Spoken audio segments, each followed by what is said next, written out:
I think More Sky is a book about family and a book about lots of hallmarks of family. So essentially, I think it's a book about love, really.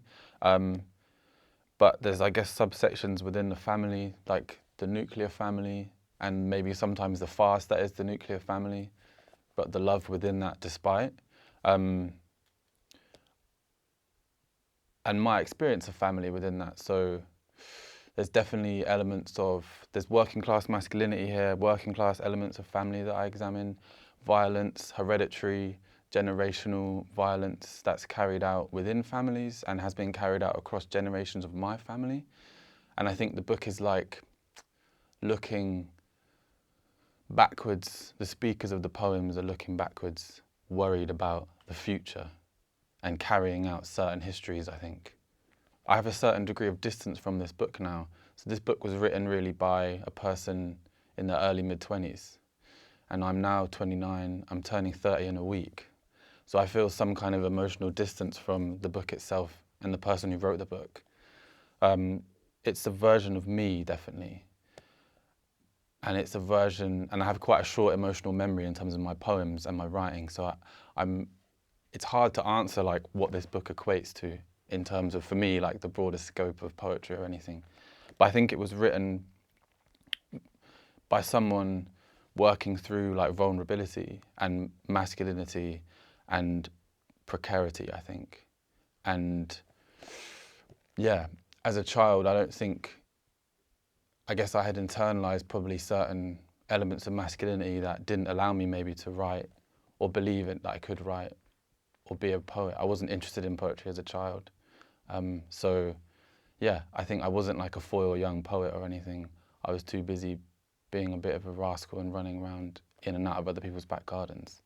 More Sky as a pair of words, I kind of started thinking about right at the beginning of writing the book. So maybe, God, 7, 8 years ago now.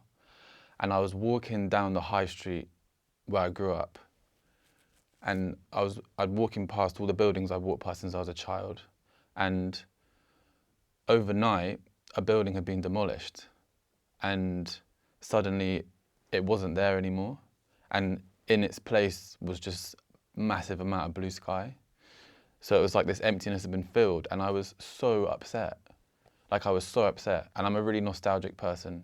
I'm like nostalgic about yesterday and half an hour ago, and I'm always like, I guess, grieving yesterday in a way that sounds really lame, but, I was looking around at everyone on the street, and there was like, everyone was going about their life, going to Tesco, going to the pub, whatnot, and then there was just this massive, great big amount of sky there, where we're all potentially going, it's like this absence was filled.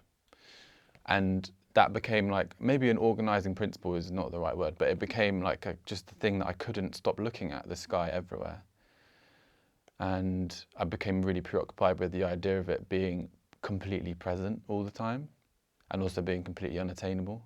And that meaning, God, what does that mean for us and our futures, I guess? Oh, it feels wild to be here, to be honest. It feels, yeah, I have watched all of these interviews over the years and I'm a complete fan of them. So I feel like I'm kind of on, I was about to say like BBC Breakfast or something, or like GMTV in the morning. I feel like that's lame, not GMTV in the morning. I feel like I'm on Letterman or something right now, you know? This is iconic for me. So, and I also feel as if I've snuck in the back door, like I don't feel like I should be here, but I am here.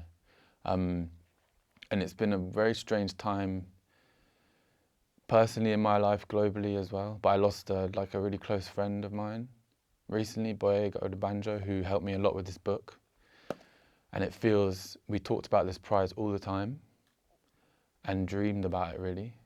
So then to be here without him feels really wrong. So there's an element to this which feels completely